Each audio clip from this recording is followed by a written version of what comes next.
What's up YouTube, Jamie the Kid 00 here, coming to you guys with a Gem-Knight deck profile. This is a very rough deck build that is mostly built on theory and test hands and less on actual testing.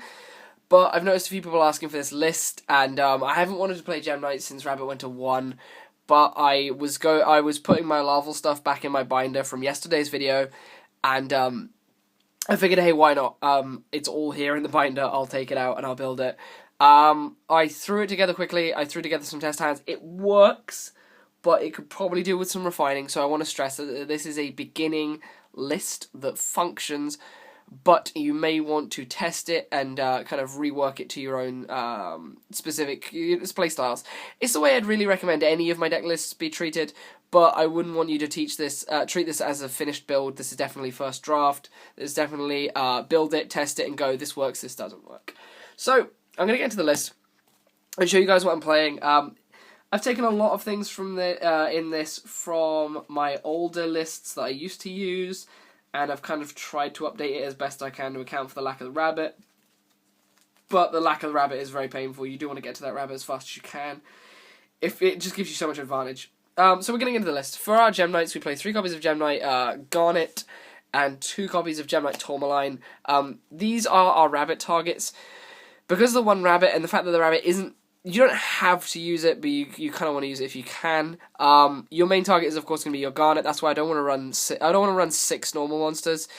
The main reason I run Tourmaline at all is the fact that you need targets for your Obsidian, and you need to have just Gem-Knight targets in the deck in general, so you can make your big OTK style pushes. So that's why these are in here. They're Obsidian targets. You have to play at least this many. I'd consider putting in the other Tourmaline, but I just didn't want to have it in here. I just didn't want to have that many normal monsters with 1 rabbit. I'm then playing 3 Gem-Knight Obsidian. Gem-Knight Obsidian is crazy good for your OTK pushes, because it basically means you can fusion summon for 1 card. If you have this and a normal monster in your hand or in the graveyard, you're basically fusioning for 1 card, which is absolutely crazy. So Obsidian, I'm actually going to read its effect. If this card is sent from the hand to your graveyard, you can target 1 level 4 or lower monster in your graveyard and special summon that target. So if you send this guy from your hand to the graveyard for your Gem-Knight fusion, you will get a normal monster back out of your graveyard. So he's pretty damn good. So those are the actual Gem-Knights we play. For the rest of the, I guess, Gem support cards, I play 3 Gem-Armadillo. If you have seen a normal monster, if you have a normal monster in grave, almost all the time you'll use this card to search for Obsidian, because Obsidian will give you more cards to make bigger pushes. So your Armadillos are in here for that. They're also a rock, so you can use it with Gem-Knight fusion for your Gem-Knight, I've forgotten his name, Zirconia, which is the 2900 absolutely huge beta that the deck has access to. I also play 3 Gem-Turtle. I really like Gem-Turtle still. He gained a bit of utility because he's a rock and you can use him for your Gem-Knight Zirconias. But you have to get to that Gem-Knight fusion so quickly. The deck hardly functions without it. This is basically a make Laval chain or get to Gem-Turtle or you lose, because you have to get to that Gem-Knight fusion as fast as possible. That's all the Gem cards, and then for the Laval chain support and just kind of getting you to your normal monsters, we play the 1 Rescue Rabbit, because you have to get to the normals. We also play double Summon a Monk. A lot of the time with Summon a Monk, you will find yourself searching the deck for Tourmaline. You'll use this guy's effect, get Tourmaline from your deck, and then make Laval chain and send Gem-Knight fusion to the graveyard. If you don't have Gem-Knight fusion in your hand, you're then able to banish the Tourmaline to get the Gem-Knight fusion back. So there's your play to get your Gem-Knight fusion to your hand. That is the easiest way to get to it. The easiest way to search a spell card from your deck, basically. And then for the fusion fodder, because you are going to need fodder in this deck, these cards really let you kind of make big plays. I play 3 copies of Volcanic Shell. When one of these is in your graveyard, you can pay 500 to add another one from your deck to your hand. It's a pyro, so you can send it to the grave for Gem-Knight Citrine. That is why they are in here, so you can go shell. And then in a very similar mentality to the shells, but for our Gem-Knight, I forgot his name.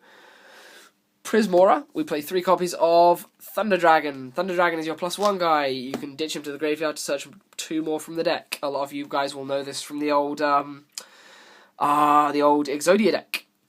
Use him to make Prismaura. You can use 2 of them. So if you can add 2 to your hand, you can make 2 Prismauras if you have enough Gem-Knights. It's just good fodder for your fusion plays.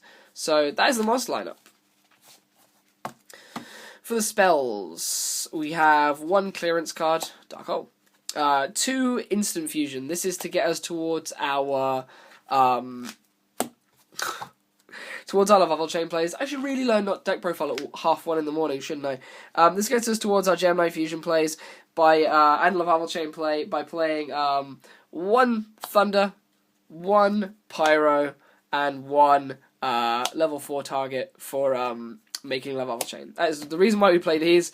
A target to make both of our key Gem-Knights and a target to make Laval chain. That is why these are in there.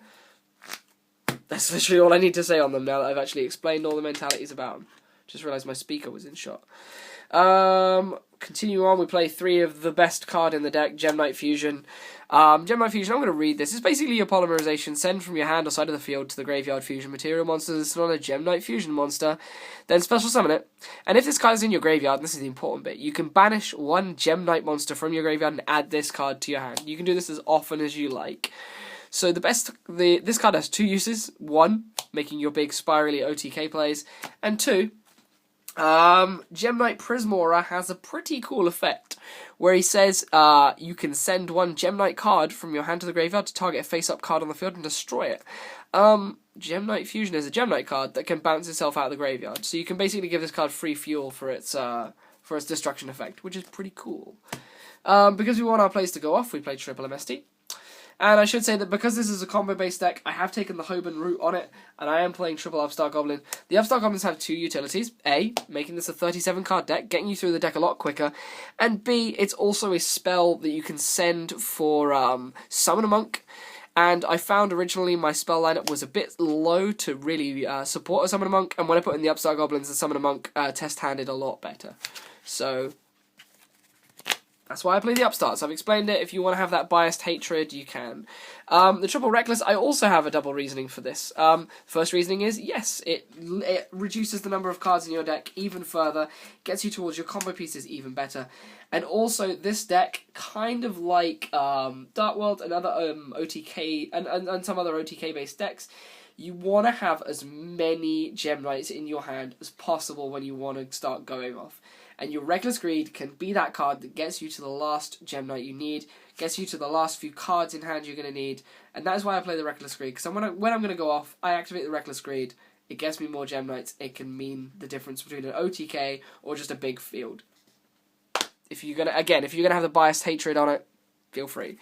And then otherwise I play 1 Torrential and 1 Solemn Warning. I would probably consider changing these 2 out for trap stuns, but I wanted to play some kind of traps, because otherwise you just lose to OTKs. So, I mean, you already lose pretty hard to OTKs, but this deck establishes a field presence real easy. But you might want trap stuns. It's player preference. For the extra deck, the extra deck could probably use some work, but it has everything in it you're gonna need. We play 3 copies of Gem-Knight Citrine. Gem-Knight Citrine is pretty cool for when you want to make your OTK plays. They're 2,200 each, so you're gonna need 3 of these and 1 more guy to get any kind of OTK going. But when he attacks or is attacked, your opponent cannot activate cards or effects until the end of the damage step. So your opponent cannot gauze, they cannot honest, they cannot activate spells or traps in response to this card's attack. So you can do some pretty damn cool stuff. And he's a 7, so you can make a Draco Sack. So he's pretty cool. I then played double Prismaura. Prismaura is something that you don't want to be spamming the field with as much. You kind of want to go Citrine, Citrine, Citrine, Prismaura, or at least 2 Citrines and 2 Prismauras. Prismaura is more in here for destruction utility and being a man alone rather than actually pushing for game.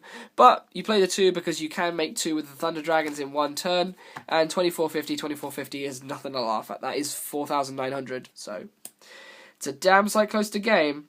So it's not damn so close to game, but with an extra monster, you are getting real close to that game push. I then play one Gem-Knight Ruby, because you do occasionally make this. It's pretty cool in the fact that you can make himself huge, you can get over some really big threats, so I like the utility of one Ruby. And then playing double Zirconia. Zirconia is just your generic guy for using with your Gem Turtle and Gem-Armadillo. They are your searchers, they are your Stratoses. You want to get even more, if you want to get even more use out of them, Zirconia is your man. The reason why I didn't like playing this deck when it originally came out was the fact that Gem-Knight Zirconia was in Hidden Arsenal 7, so we couldn't play it for ages. And by the time by the time he came out, Rabbit had gone to 1, so that was devastating for the deck. But it happened, so sadly I have to play it with one Rabbit now. And then for our extra deck picks, we just for the rest of our fusion picks, we play one Kamionwizard as our 4, one Charubin the Fire Knight as our Pyro target, and one Kaminari Attack. Kaminari Attack for our 5. They're just instant fusion targets for making bigger fusion plays. If you don't have fuel, if you've got a handful of Gem-Knights, there will be situations and you don't want to lose out because you didn't have those targets. And then I play a few Xyzes in the form of Mecha Phantom Beast Draco Sack. If your OTK doesn't go through, I feel this is the best card for making a survivable field for your opponent's turn. He's also got pretty cool destruction. If you've got an overzealous hand, you can go absolutely crazy and pop opponent's cards with this, and then go off, if you've got a big enough hand for that. Then the only other cards I play are number 101 Silent Honor Arc. This is a card you'll almost never make, but is in here as an out to, forgotten his name, Ophion. Ophion is a big problem for this deck because, I don't know, all of our fusions have huge levels, so you want to have the out to Ophion. Honor Arc is that out. And then play one Laval Chain because you need to set up that Gem-Knight fusion or Gem-Knight normals in the graveyard for your Obsidians. And then finally one Digusto Emerald. Digusto Emerald is kind of like Levier in that it can add more damage to the OTK. You can make this by overlaying 2 guys and then special summon a normal out of your graveyard, and you can just do some huge damage if you've got stuff like a Gem Turtle or a Gem-Armadillo, which are smaller than this. You can overlay this with, I don't know, any of your Gem-Knight normals, detach the normal and special summon it if there was already a target engrave, and there should usually be a target engrave. But yeah, guys, I'm sorry if this has been a bit different from my normal deck profiles, but this was something I kind of wanted to rush together while I had the cards kind of available to me, because I am going home and I'm leaving some of my more rogue binders up here in uni. But I hope you've overall enjoyed this. I hope it's given you a bit of an insight into how Gem-Knights work. You basically just want to keep rotating your Gem Fusion out of the grave and making as many Gem-Knight fusions as you can, and then pushing for game. That's basically all you want to focus on doing, and staying alive while you build up to it. So the deck, I wouldn't say is that valid in this format. I wouldn't recommend using it at all, but hey, I was asked for it, so I thought, why not? I'll oblige. This was a deck that I was very excited about a couple of years back, but sadly times have changed, lists have changed, power of decks has changed, and this is just not what it used to be. But I am now going to fulfill your wish, guys. I'm going to bring you Sylvans next. Just to let me know you got to the end of this video, please use the word crystal in your comments if possible. Just as a cool thing that I'm trying to test out. A little social experiment. Just want to see who actually gets to the end of this video. So if you do comment, please use the word crystal. Otherwise, guys, that's about everything I want to talk about in this video. Please like, comment, and subscribe if you enjoyed the content you found here. And I will see you guys next time with some more Yu-Gi-Oh! Related content. Peace out. Bye-bye.